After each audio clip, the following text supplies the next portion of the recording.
selalu membicarakan mengenai bahwa salah satu ciri orang yang berpendidikan itu, ciri-ciri orang akademik adalah berpikir,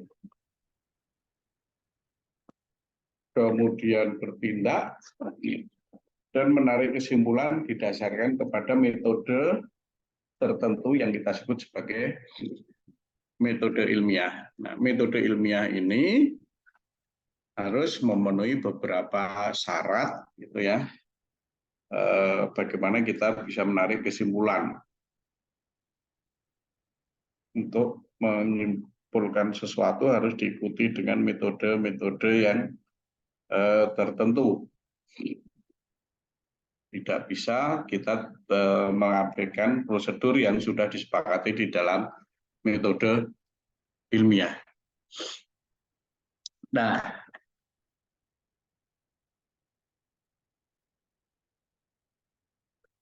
apa sih sebenarnya kebenaran ilmiah itu? Karena kan kita mengenal kriteria beberapa kebenaran, gitu ya. Nah, sekarang kita membicarakan mengenai kebenaran ilmiah.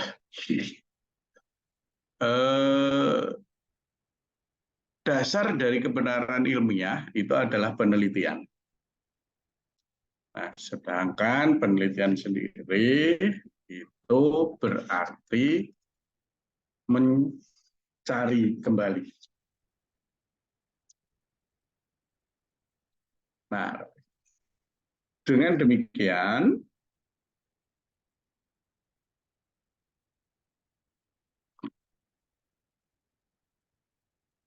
penelitian adalah penyelidikan yang hati-hati,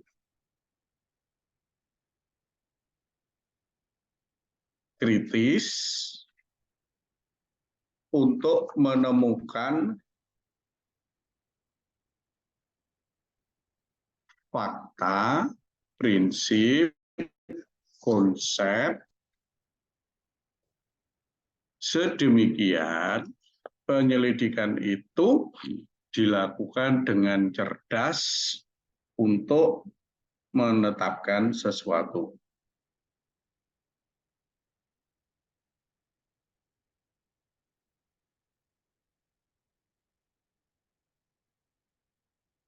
Sedangkan menurut Pearson, penelitian itu suatu proses inquiry yang secara sistematis dilakukan pencarian terhadap masalah-masalah yang harus dipecahkan.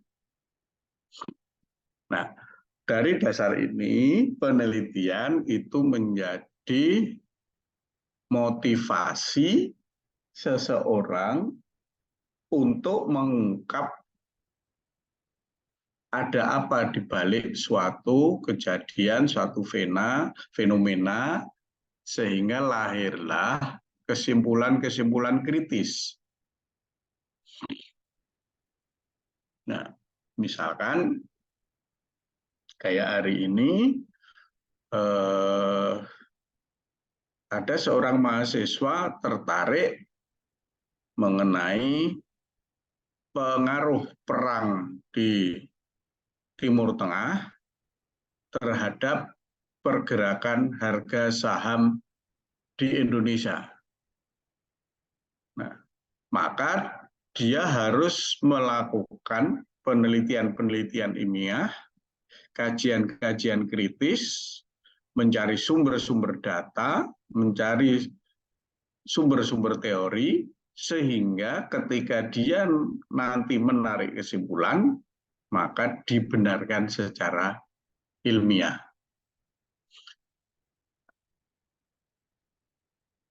Secara tidak langsung, harus ada kaitan antara penelitian dan kebenaran ilmiah. Bagaimana kaitan antara keduanya? Karena ini, kebenaran itu terkait dengan ilmu.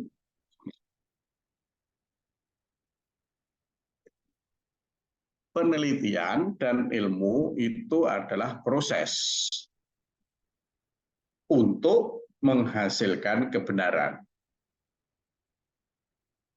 Nah, kebenaran sebagai proses dari ilmu itu dapat dikatakan ada dua macam, ya, dari sudut pandang ilmu, ya. Jadi dari sudut pandang ini, yaitu yang pertama kebenaran ilmiah dan kebenaran non ilmiah.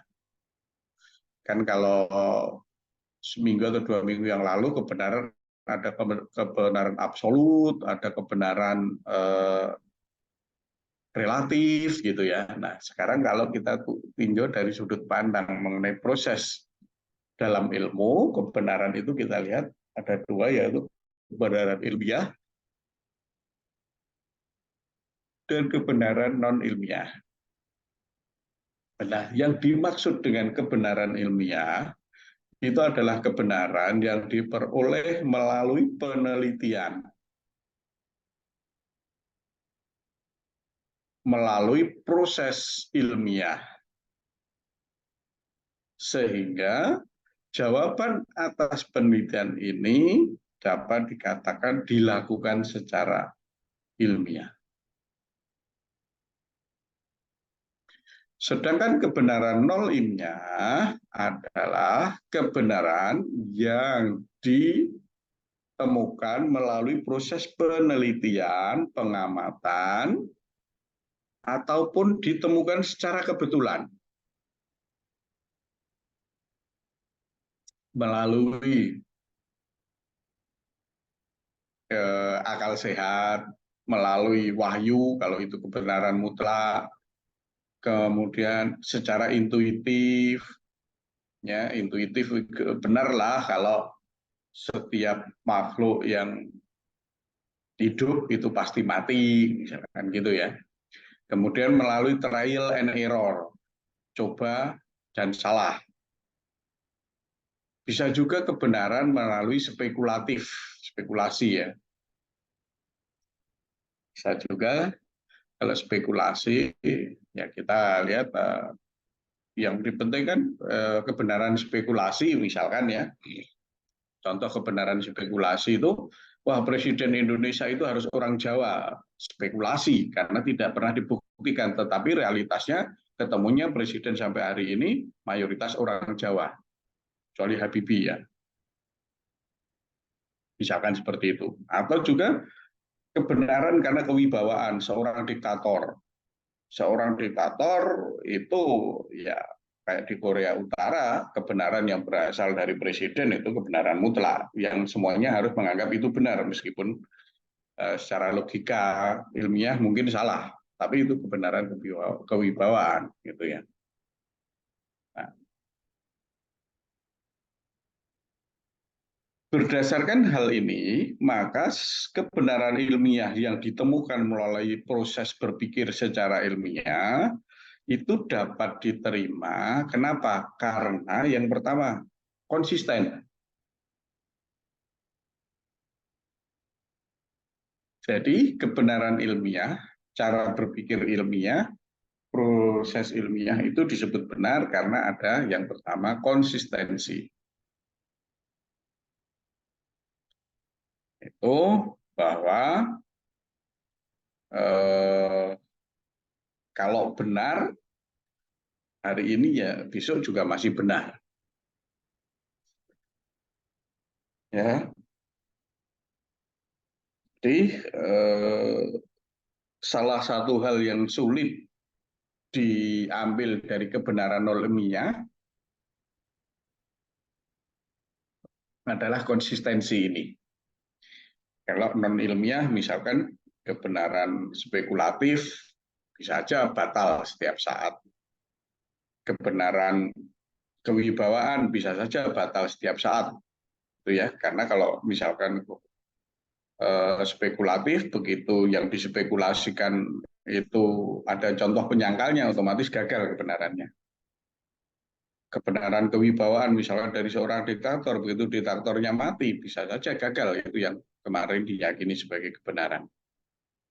Tetapi kalau kebenaran ilmiah itu tidak tergantung kepada konteks, tidak tergantung kepada waktu, tidak tergantung kepada tempat, tidak tergantung kepada uh, orangnya, ya, karena maka dia dibilang konsistensi.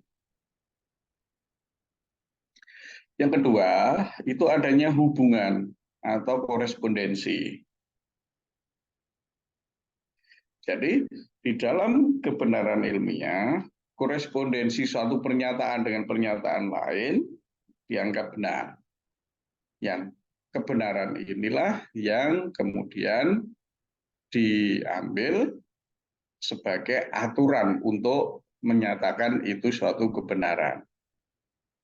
Misalkan di dalam logika jika P maka Q, maka kita akan anggap itu benar jika P-nya benar, salah-salah, Q-nya benar, benar, salah.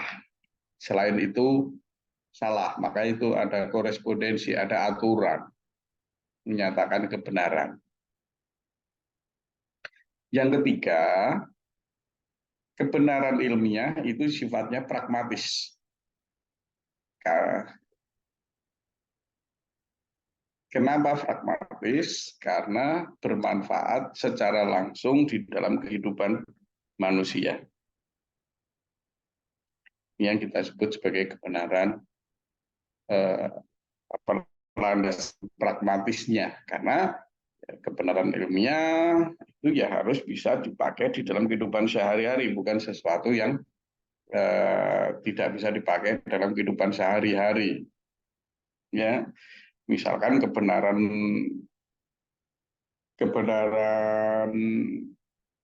intuitif ya, jadi bahwa semua yang hidup itu pasti mati. Nah, itu kan jalan begitu saja dalam kehidupan sehari-hari ya tidak bisa dipakai.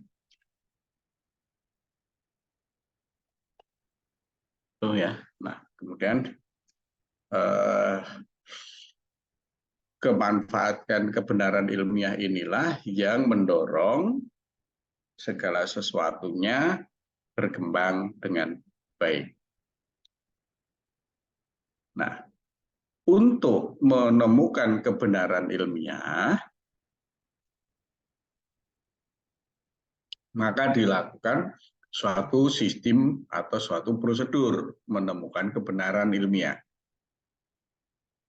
Sistem atau prosedur untuk menemukan kebenaran ilmiah ini yang disebut dengan metode ilmiah.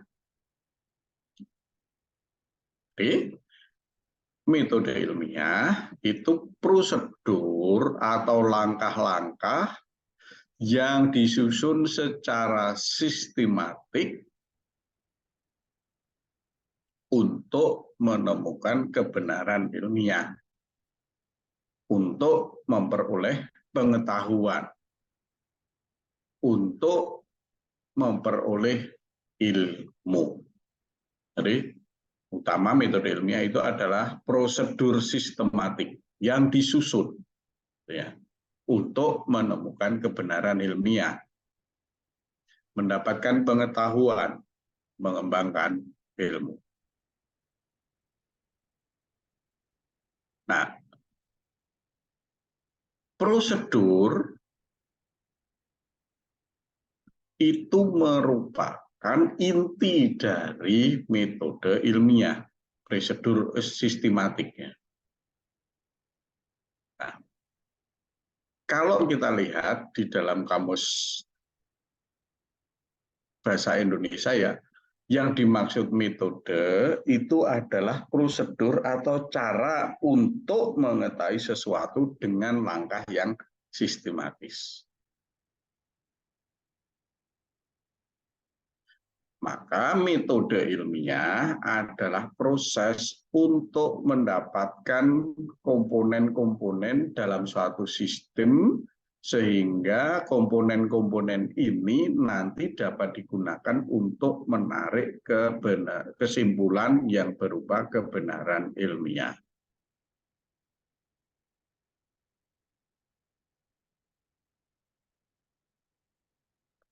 Nah, skema ilmiah, yang pertama, segala sesuatunya harus didasarkan kepada fakta, bukan asumsi.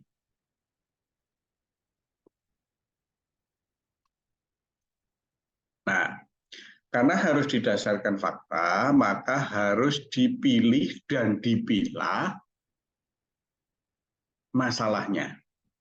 Dipilih, dipilah, dan didefinisikan permasalahan yang ada. Karena kalau tidak dilakukan pemilihan dan pemilahan, akan terjadi kesimpang siuran permasalahan. Bisa menjadikan orang tidak fokus kepada kebenaran nanti yang akan diambil. Nah, kriteria yang kedua harus terbebas dari prasangka. Terbebas dari prasangka berarti segala sesuatunya berjalan secara alamiah, secara natural,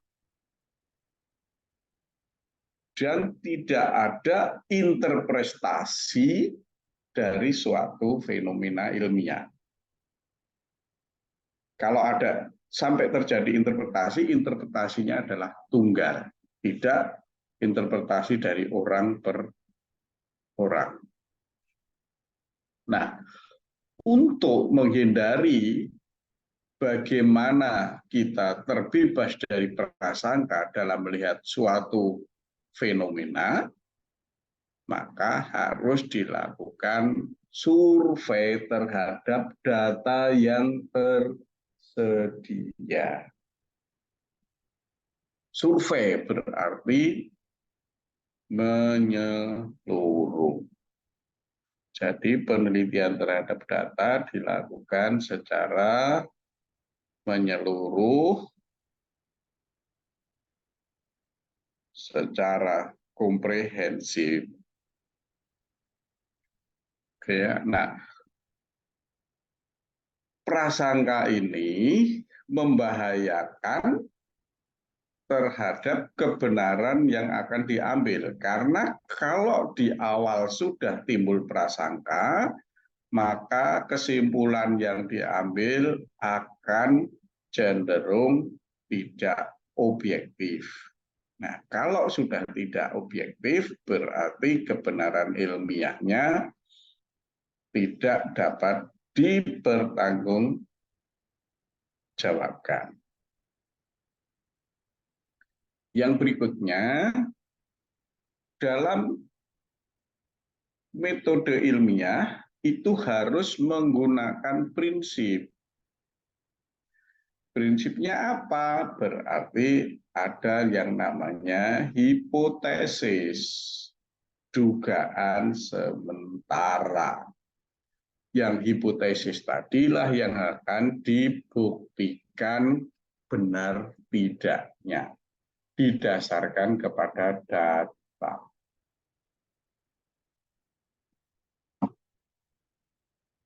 Nah, jadi hipotesis kalau kita kenal di dalam penelitian ada yang namanya hipotesis nol sama hipotesis alternatif. Selalu diusahakan menguji data untuk mengecek hipotesisnya benar atau tidak. Hipotesis adalah dugaan. Kalau misalkan gini ya, kita punya hipotesis bahwa pembelajaran online kurang efektif. Nah, hipotesis, dugaan. Nah, apabila kita ingin menyimpulkan bahwa dugaan ini benar, maka harus dilakukan pengumpulan data untuk menguji hipotesis ini.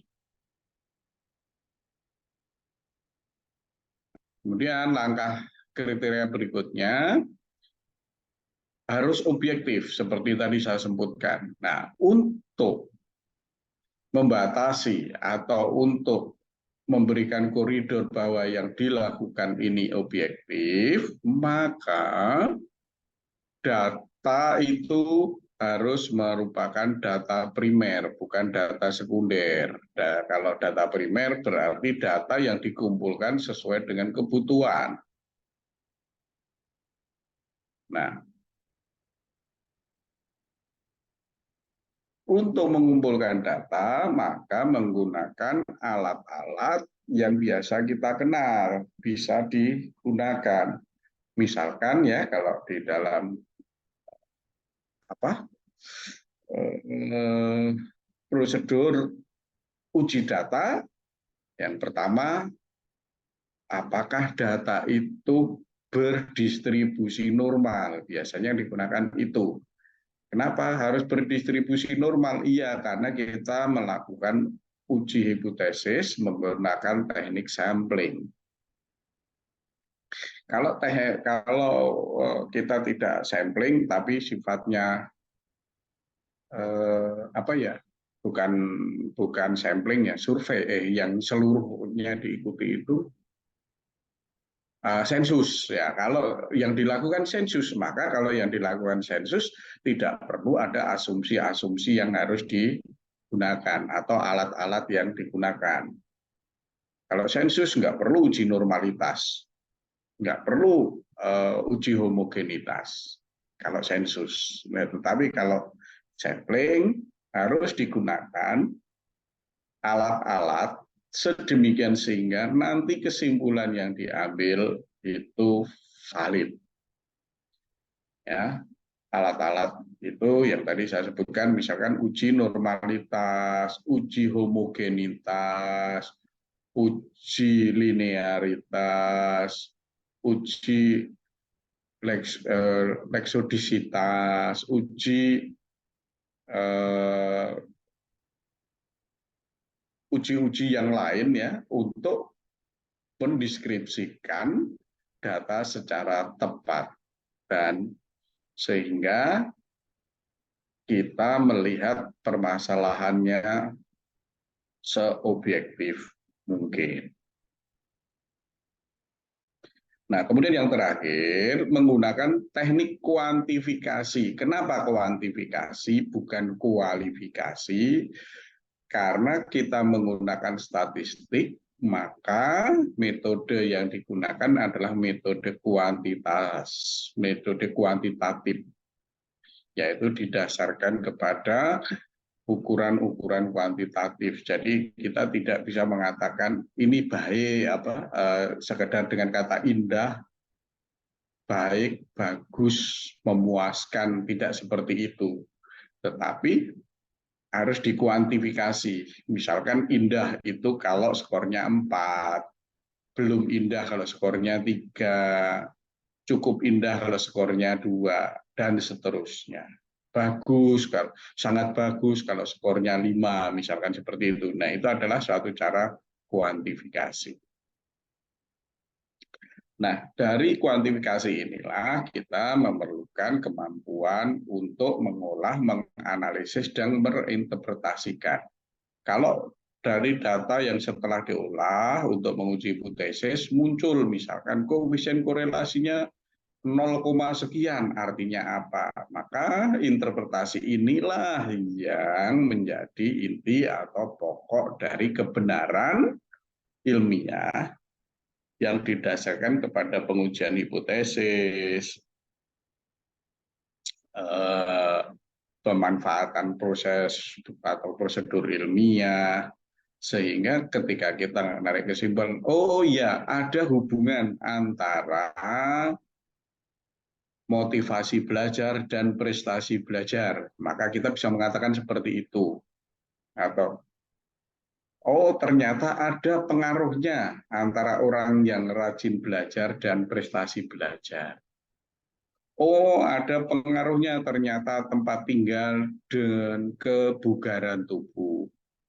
Jadi orang yang kenapa? Karena hipotesisnya orang yang tinggal di daerah yang padat, istirahatnya kurang, maka akan berpengaruh kepada kebugaran tubuh, misalkan seperti itu, gitu ya. Jadi kita, oh ya ada hubungan antara kepadatan tempat tinggal dengan kebugaran. Oh ada hubungan antara jarak eh, jarak tempuh dengan prestasi kerja.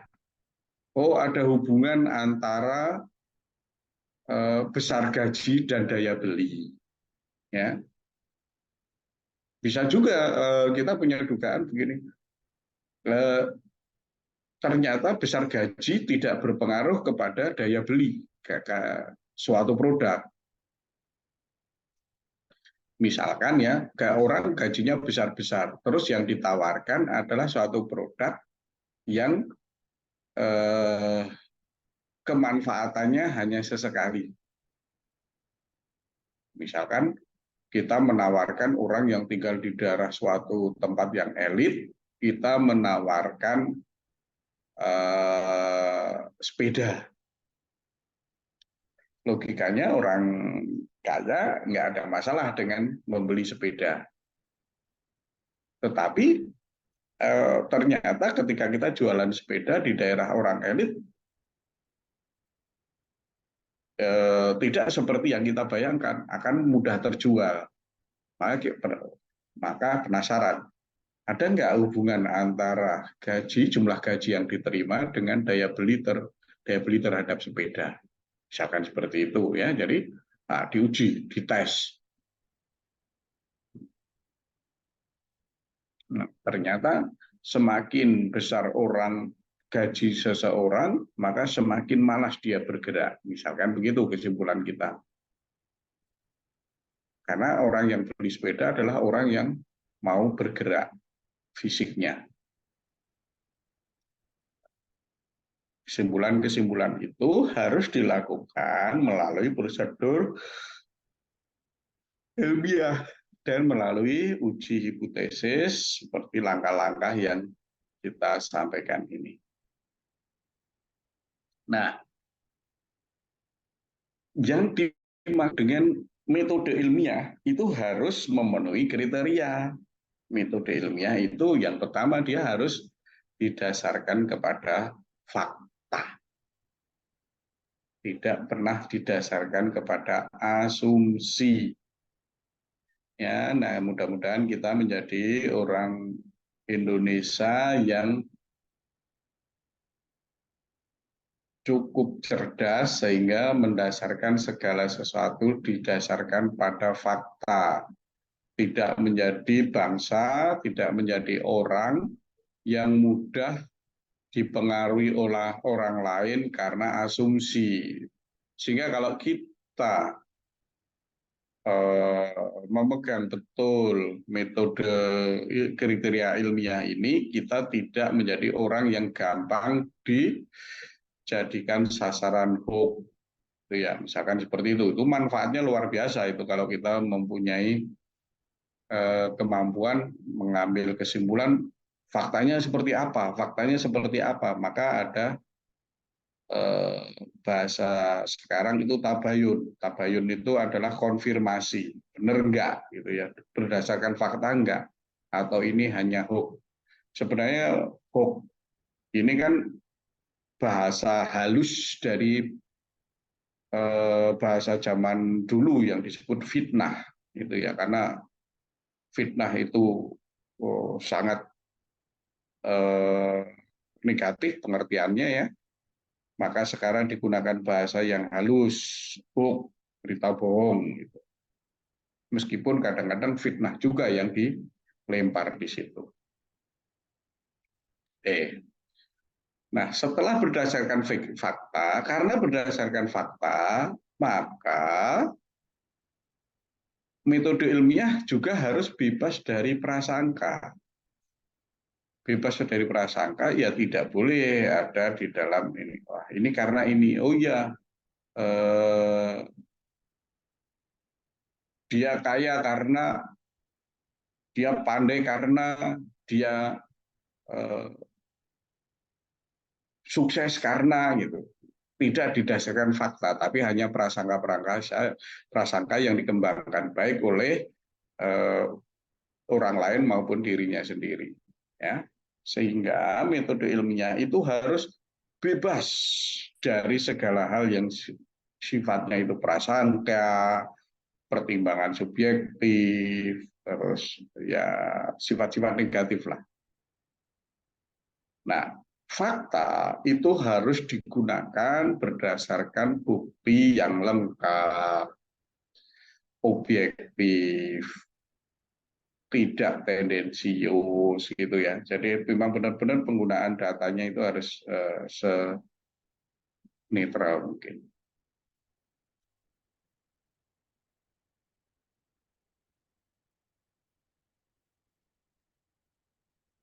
Kemudian yang berikutnya setelah bebas dari prasangka ya tadi berdasarkan fakta, bebas dari prasangka.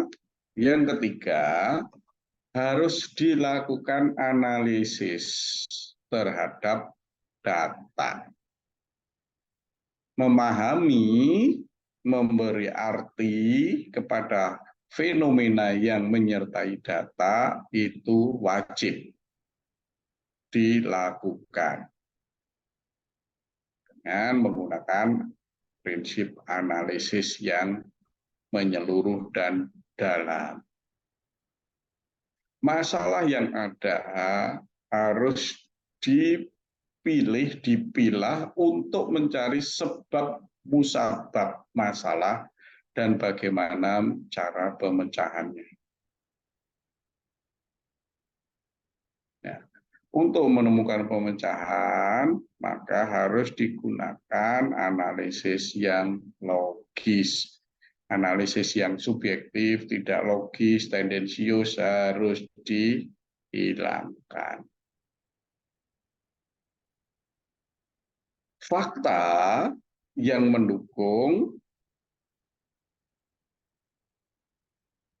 harus dicari fakta-fakta lain, ya, bagaimana hubungan antar fakta dengan menggunakan analisis yang menyeluruh dan dalam.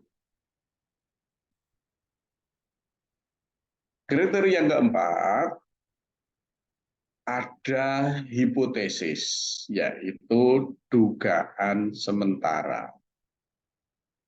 Metode ilmiah itu diakui harus jalan kalau ada hipotesis. Kenapa? Karena hipotesis inilah yang menuntut proses berpikir kita untuk menemukan kebenaran ilmiah. Hipotesis ini harus membimbing pemikiran untuk mengumpulkan persoalan, penyebab, dan hal-hal yang terkait dengan data. Hipotesis ini memandu jalan pikiran ke arah tujuan yang ingin dicapai. Sehingga tujuan atau sasaran yang ingin dicapai dapat didekati dengan tepat. Ya, jadi bisa juga dikatakan hipotesis merupakan pegangan atau penunjuk jalan peneliti bagi peneliti.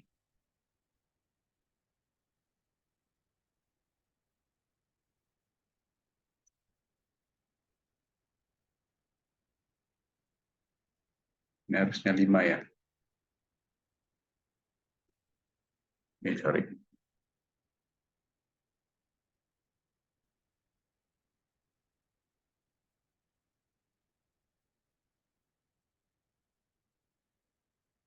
Yang kelima, sorry.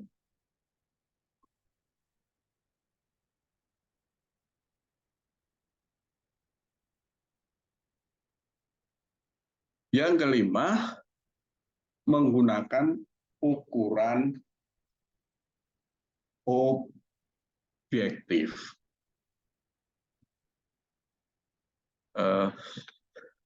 Sebentar, saya harus gabung Zoom untuk rapat dengan Dikti. Bentar.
Oke. Nah, yang kelima, menggunakan ukuran yang objektif. Artinya apa? Artinya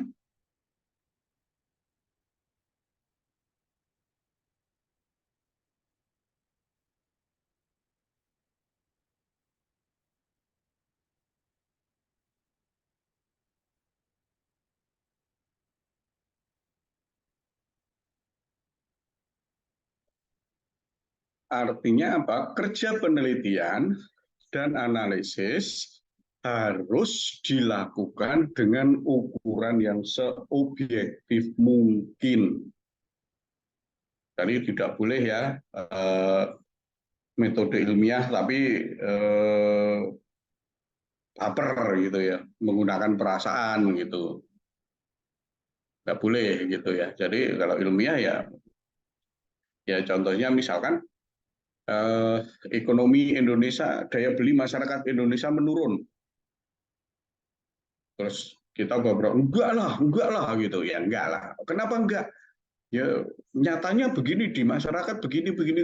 Tapi data-datanya daya belinya menurun gitu. Nah, ya kita harus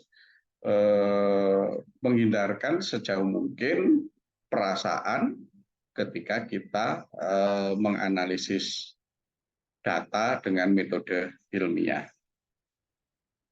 Ya, jadi harus objektif, logis gitu ya. Ya, sebagaimana kita melihat segala sesuatu di mana kita tidak terlibat di dalamnya. Kita berusaha melihat itu, melakukan itu sebagai pihak luar, tidak termasuk di dalamnya. Oke. Itulah kenapa ada sebagian orang yang menganggap bahwa kebenaran ilmiah atau metode kuantitatif itu selalu memberi hasil lebih baik daripada metode kualitatif atau penelitian yang melibatkan si peneliti. Kalau penelitian dan ada sekarang banyak ya penelitian ilmu-ilmu sosial, penelitian yang penelitinya terlibat di dalam situ. Jadi meneliti bagaimana misalkan fenomena daya beli masyarakat. Nah, penelitinya terlibat di dalam penelitian itu, menjadi objek penelitian juga. Sehingga untuk menarik kesimpulan sangat sulit karena si peneliti terlibat. Tetapi kalau metode ilmiah yang kuantitatif ini, peneliti harus tidak terlibat supaya penelitian dilakukan seobjektif mungkin. Nah, sekarang ini yang paling utama kita lakukan nanti kalau Anda menulis skripsi, menulis artikel ilmiah atau apapun, yaitu langkah-langkah melakukan metode ilmiah. Langkah pertama itu mendefinisikan dan merumuskan masalah. Masalahnya apa sih? Gitu ya. Jadi kalau selama ini mahasiswa cenderung bukan masalahnya yang menjadi pokok permasalahan utama, tapi yang dilakukan pertama adalah mencari data dulu. Datanya baru setelah datanya baru dipikirkan ini mau diapain. Itu. Kalau nggak mencari data dulu, ada membuat judul dulu. Baru dari judul itu masalahnya apa. Nah, yang dilakukan itu, cara berpikir seperti itu tidak efektif. Karena cenderung nanti dia akan bingung apa yang harus dilakukan. Jadi kayak judul itu ya bukan merupakan hal yang pertama kali dilakukan, tetapi yang pertama kali dilakukan adalah masalahnya ada di mana sih? Kita bermasalah. Masalahnya apa? Jadi kalau kita tertarik misalkan ini, saya mau menulis skripsi tentang asuransi jiwa. Masalahnya apa asuransi jiwa? Masalahnya bagi saya adalah gimana sih cara menghitung premi asuransi jiwa. Nah, berarti saya ketemu masalah pertama, bagaimana menghitung premi asuransi jiwa. Nah, bagaimana menghitung? Kalau menghitung berarti ada alat yang digunakan untuk menghitung. Metode apa yang digunakan? Metode apa ya untuk menghitung premi? Nah, misalkan seperti itu. Ya, jadi langkah pertama adalah merumuskan masalah. Masalah ini diusahakan untuk dituliskan, didefinisikan sejelas mungkin. Ya, nah, karena dia harus didefinisikan sejelas mungkin, kalau ada kata-kata yang tidak jelas, kata-kata kunci, maka kata-kata tersebut harus dituliskan, disebutkan, dibahas seperti apa. Misalkan bagaimana menentukan premi asuransi. Di situ ada kata kuncinya adalah premi asuransi. Nah, berarti saya harus membahas mengenai apa sih premi asuransi. Loh ya. Nah, kalau misalkan bagaimana hubungan antara pendapatan dan daya beli. Nah, di situ kata kunci apa sih daya beli itu? Nah, gitu ya. Jadi harus ada penjelasan untuk kata-kata kunci yang tidak supaya tidak timbul interpretasi yang berbeda.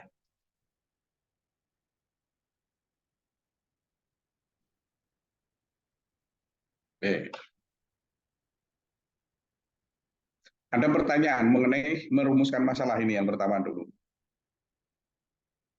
Karena ini inti dari metode ilmiah.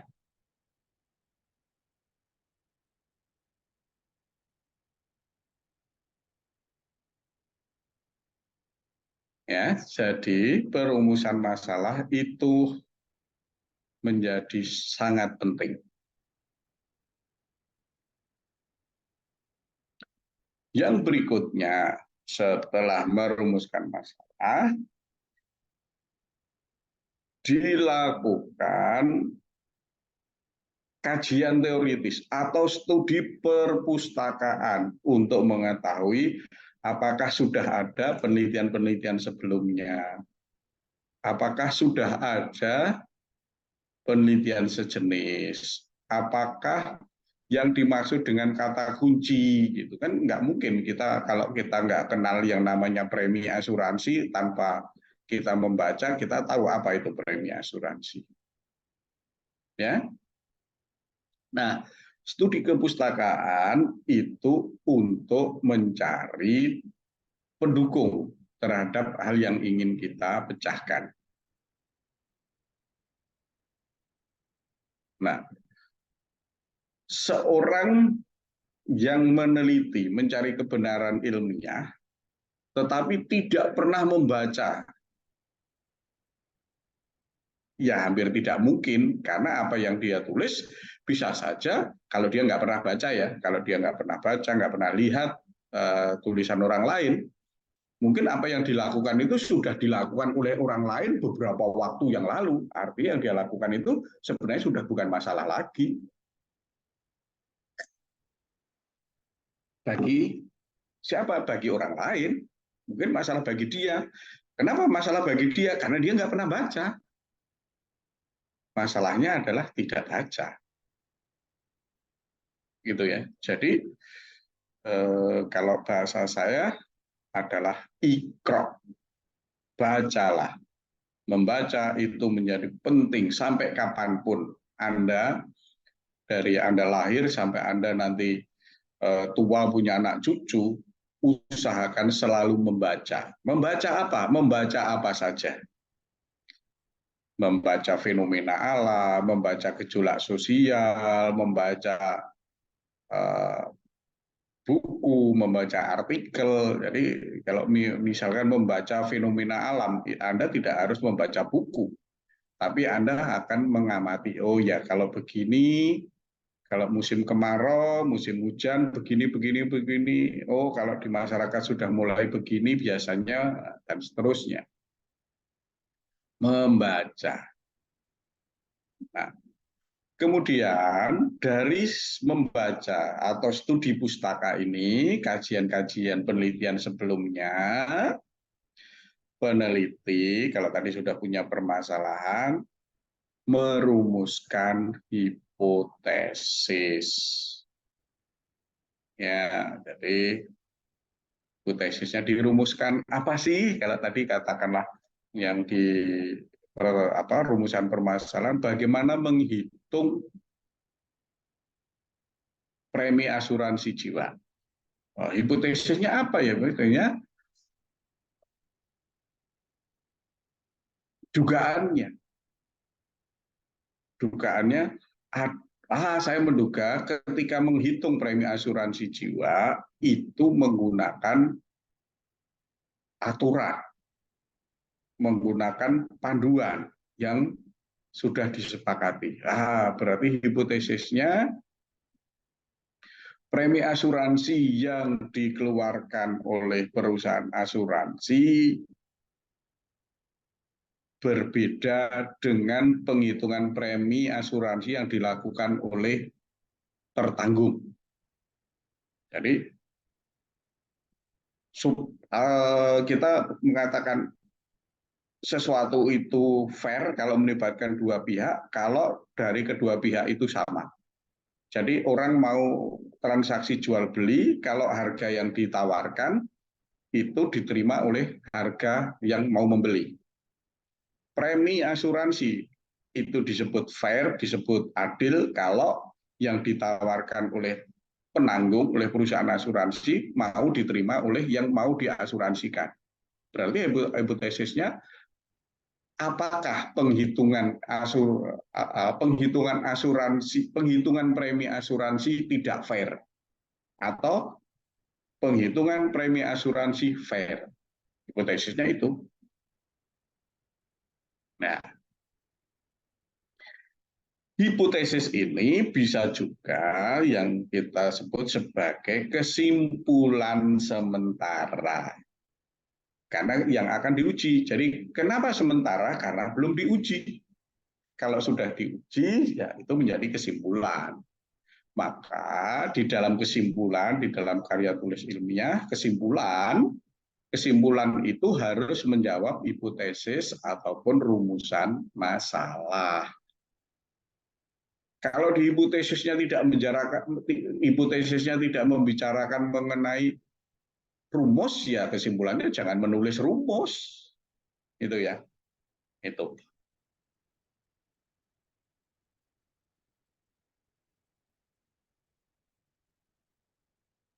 Yang keempat, penentuan model untuk menguji hipotesis. Model ini penting karena ketepatan model akan menentukan validitas kesimpulan.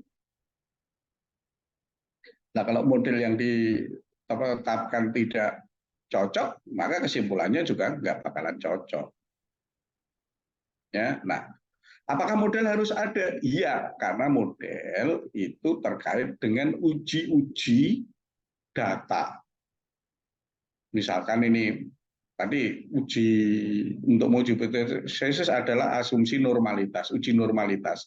Nah, kalau kita menggunakan perangkat-perangkat statistik yang didasarkan kepada fungsi distribusi normal, terus data kita ternyata datanya nggak normal, Pak. Datanya distribusinya Wilbur. Ya nggak bisa kan? Alat-alat yang dipakai untuk menguji data normal dipakai untuk distribusi Wilbur.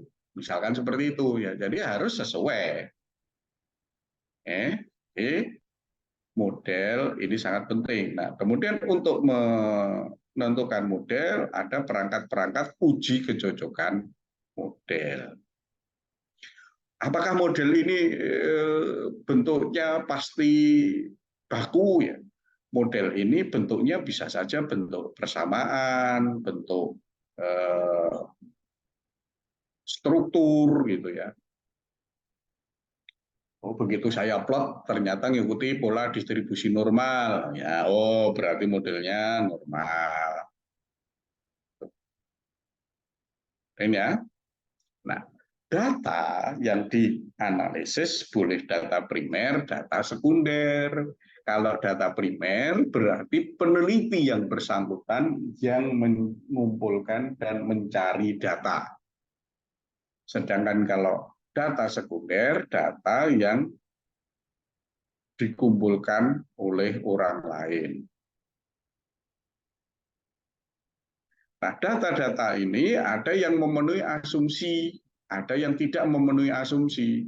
Kalau penelitinya ini datanya data primer, maka kalau ada data yang tidak memenuhi asumsi, maka dilakukan terhadap data tadi, apakah datanya dibuang atau data dia mencari data baru lagi, itu dia berhak karena dia punya kuasa terhadap data primer. Tapi kalau datanya itu data sekunder, maka peneliti tidak punya kuasa terhadap data tersebut, karena data tersebut miliknya orang lain. Sehingga kalau ada asumsi yang tidak dipenuhi, bagaimana? Ya, dia dengan cara mencari data yang lain lagi. Tidak membuang data, tidak bisa. Oke. Langkah kelima ya. Oh ya benar. Adalah pengumpulan data. Data itu dikumpulkan dengan perangkat-perangkat yang didesain secara khusus untuk mengumpulkan data.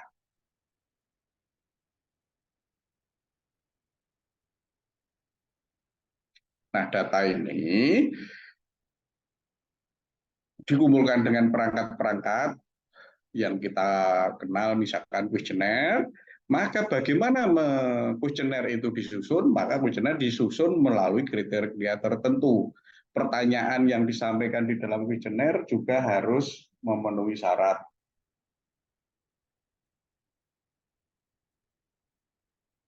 Dan kriteria tertentu. Setelah mengumpulkan data, dilakukan analisis dan interpretasi.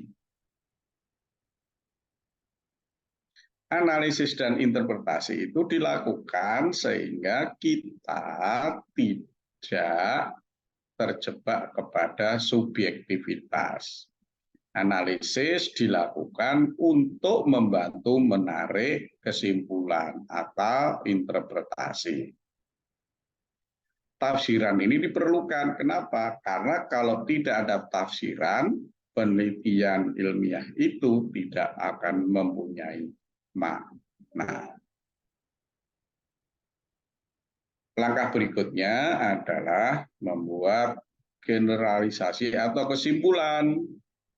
Generalisasi atau kesimpulan itu merupakan jawaban atas hipotesis. Jadi hipotesisnya diterima atau ditolak. Jadi dari sini kalau hipotesisnya diterima kenapa, hipotesisnya ditolak kenapa, ada dasarnya dari analisis data dan interpretasi.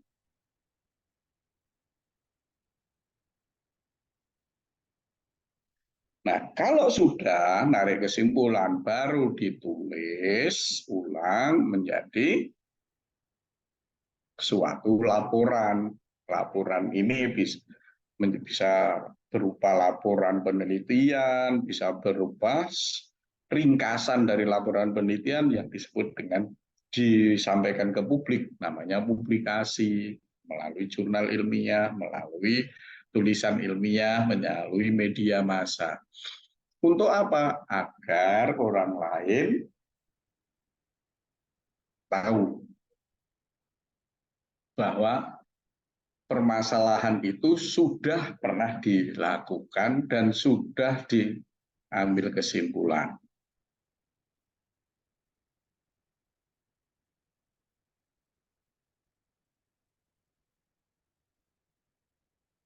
Nah, untuk menetapkan dan mengidentifikasi, untuk merumuskan masalah lah, paling sederhana.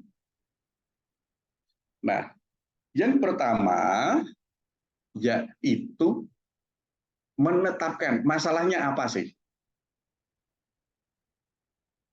Sebenarnya kadang-kadang timbul, jadi masalah itu adalah gap antara harapan dan kenyataan.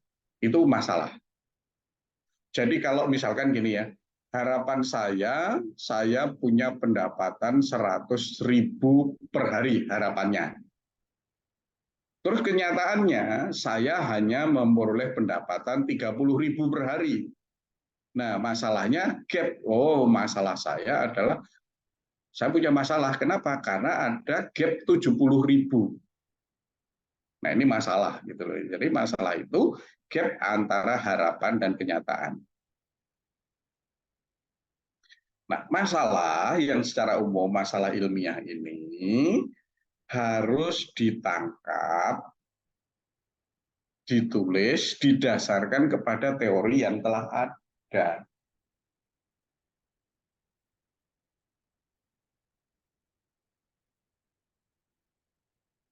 Nah, untuk melihat ini ya paling sederhana adalah mencari data sekunder.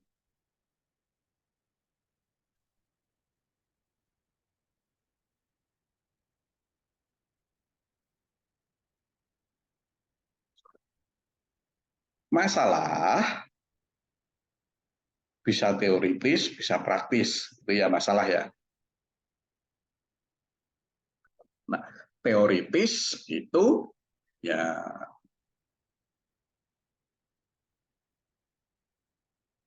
misalkan ya kalau kita orang matematika masalah teoritis bagaimana sih integral Riemann itu untuk menghitung fungsi yang diskontinunya infinite. Misalkan seperti itu kan teoritis.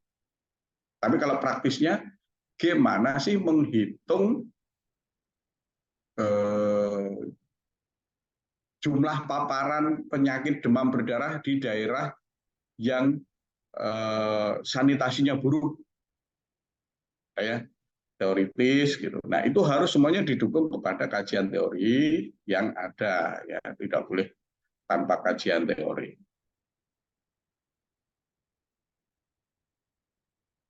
Nah rumusan masalah mungkin kita bisa saja sebenarnya saya nggak apa kesimpulan yang dibuat itu nggak cocok deh misalkan gitu ya. Nggak cocoknya ada di mana? Oh, nggak cocoknya di prosesnya. Saya nggak cocok kesimpulannya ngambang.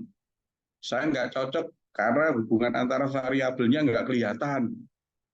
Saya nggak cocok karena dan seterusnya gitu ya. Jadi bisa itu menjadi hipotesis yang Anda sampaikan untuk menjadi bidang penelitian yang baru. Jadi penelitian itu tidak harus baru sama sekali, bisa saja penelitian itu sudah dilakukan sebelumnya, tapi karena ada ketidakjelasan beberapa kesimpulan, ya kita bisa melakukan penelitian yang baru.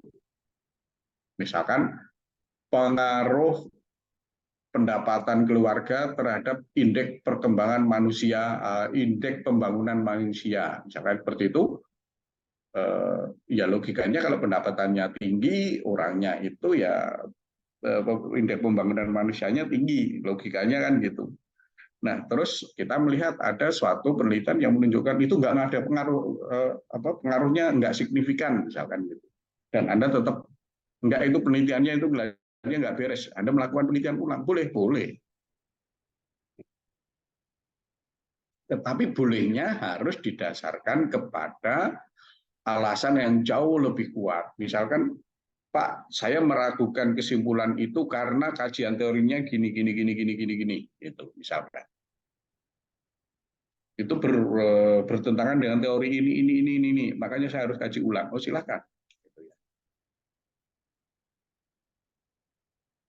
Nah, setelah menetapkan masalah adalah merumuskan masalah. Nah, rumusan masalah itu akan lebih baik kalau Anda menggunakan kata mengapa, bagaimana, bukan berapa.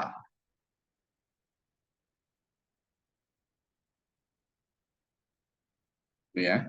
Nah, pemilihan kata untuk membuat rumusan masalah. Bagaimana menentukan, mengapa terjadi ini. Nah, dan seterusnya.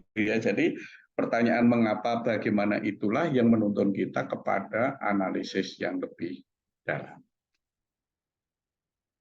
Yang ketiga adalah kita identifikasi masalah. Masalahnya teridentifikasi seperti apa. Oke, untuk tugas coba Anda bahas mengenai hubungan antara metode ilmiah dan laporan ilmiah. Oke ya, saya kira itu aja dulu untuk hari ini. Nanti kita pertemuan terakhir minggu depan. Mudah-mudahan semuanya berjalan sesuai dengan yang kita rencanakan. Terima kasih. Assalamualaikum warahmatullahi wabarakatuh. Waalaikumsalam warahmatullahi wabarakatuh. Makasih, Pak. Ya, sama-sama.